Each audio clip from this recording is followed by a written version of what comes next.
Okay, so I'm just going to open up a photo from my folder here. And this is quite an old photo. A few of my family members are in this.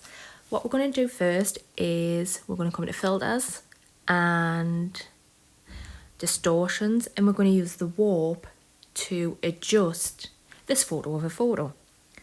So how this works is super clever. You can see these little nodes that have appeared like a bounding box around the entire image. So attached to these little corner nodes that I'm playing around with are little handles, and you can drag, pull, push your image into place, making it perfectly aligned. So the perspective on this photo is a little wonky, and I'm just going to align the bottom half of it.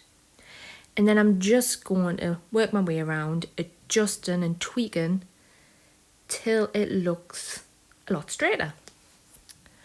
It is old, it is warped, there's corners missing. We're just going to do what we can with this. As long as it looks reasonably straight, I am happy. This is actually one of my favourite tools to use, just for adjusting and playing around. This is looking pretty good. Just do some fine tuning with those little handles.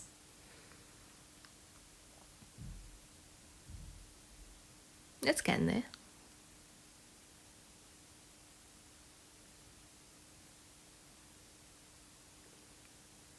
Okay, I'm just going to come in and use the crop tool. You'll notice that we're in the photo persona. You can see it highlighted in the top left hand corner there. Most of the tools I'll be using for this tutorial are in this persona. So I'm quite happy with this. Let's just do a couple of little tweaks here. Hide some of these corners because they're not a necessity to this photo, and it also means less fixing in the post-processing. So the main tool that we're going to be using for this entire tutorial is the Inpainting brush, which is a very clever tool. It's super intuitive. It's within the healing group of the tools on the left hand side, so it's with your clone brush, your blemish removal, everything like that. So you'll notice with this it's quite a soft brush, but wherever I draw over, it cleverly gets rid of it. So it notices where the damage is, because obviously you're drawing over it, and it pulls in that information from elsewhere to fix it. So I'm just going over tiny little marks at the moment. Don't worry, I will be using this on bigger bits like right now. I'm just doing small little strokes, so there's a bit more control over what is going and what's being replaced. Also, if you do smaller strokes, it takes less time as well. If you do large strokes, you will see it has to go through the process, and it takes a little bit longer.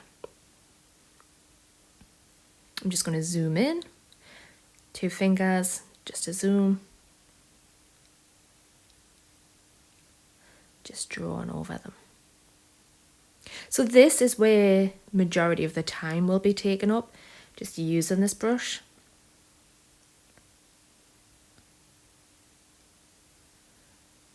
But, you know, we can get this all done in one whole session. So you might think, why is she actually removing some of these? Because you can't really see them. I'm not going to lie, it's because I'm a bit of a pain in the backside. And if I can see it, it's got to go.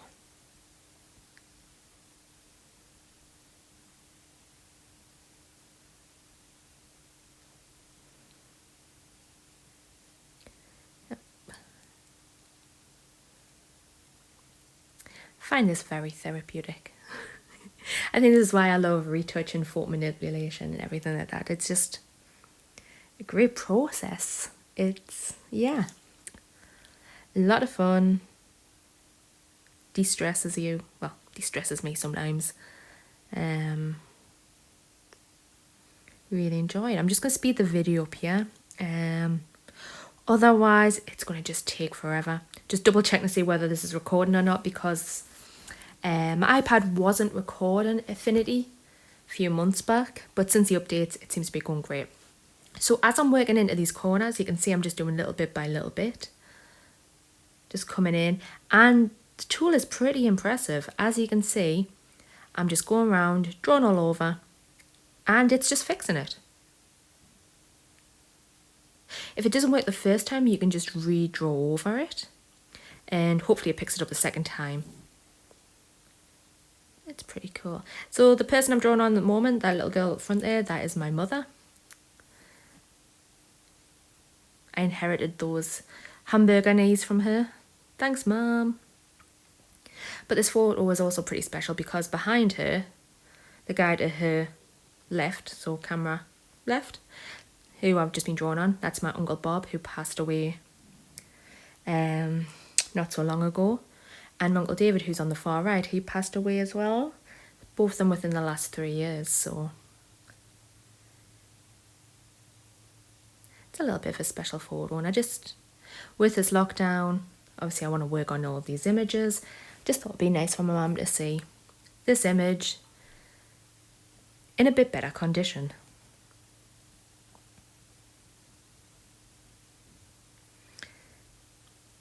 So, like I said before, you can see exactly how this is working. It's just magic. It's the only way to describe it. I'm just drawing over these, and it's very cleverly pulling the information from around it. Not gonna lie, this is one of my new favourite tools. I mean, look at the difference already. Top right hand corner obviously hasn't been done, but the comparison between that side and the left is unreal.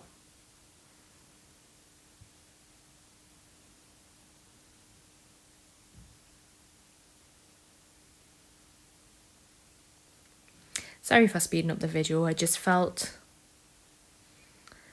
like it would be boring for you to sit and watch me do this for 40 minutes. When the tool is pretty much doing everything for me. So now that I've finished with the Inpainting tool, I've just got my clone stamp tool, and I'm just going around holding down my finger and selecting an area I want to take information from and drawing over the parts I want to fill in. It's really good for stuff like this. In the bottom right hand corner there with the shadows, we can gradually bring that in and hide the fact that there was no corner there. I mean, obviously you've got to be careful of repetition, as you can see on the jeans there, but hopefully nobody will notice that. Shh. So I'm just going to come in and fix up a couple of little things. Again, I am continuously selecting areas I want to take this information from, drawing it, selecting another area, and going from there.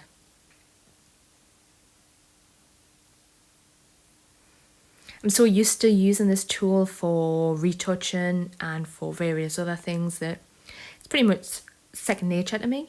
It just take a little while to get used to, especially with the selection of the area you want to use the pixels from, like the information.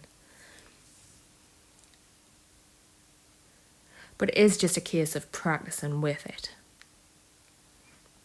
So I'm just smoothing out the sky a little bit, using the clone tool. Just gently brushing over with the flow quite low and the opacity a bit higher than medium. Just so everything is smoother in a sense, more blended. Just going to come in and fix up a couple of other little parts.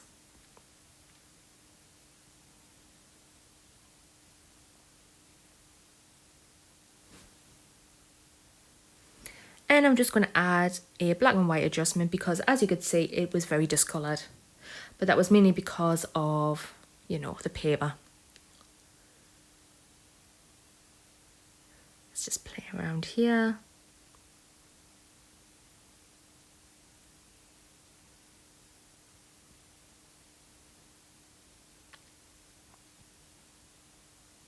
There's a huge difference to how this was when we first opened it. There is a little crease in the right hand side there, in the middle of it coming in. I guess if I spend more time we can get rid of that.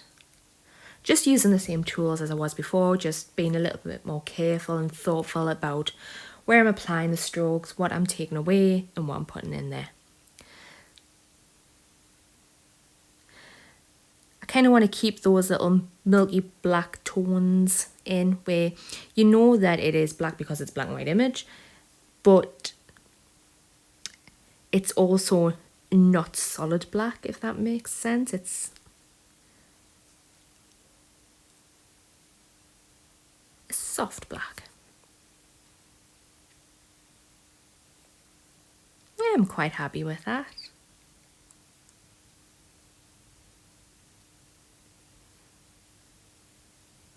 Okay, that is it for today. I will see you all tomorrow.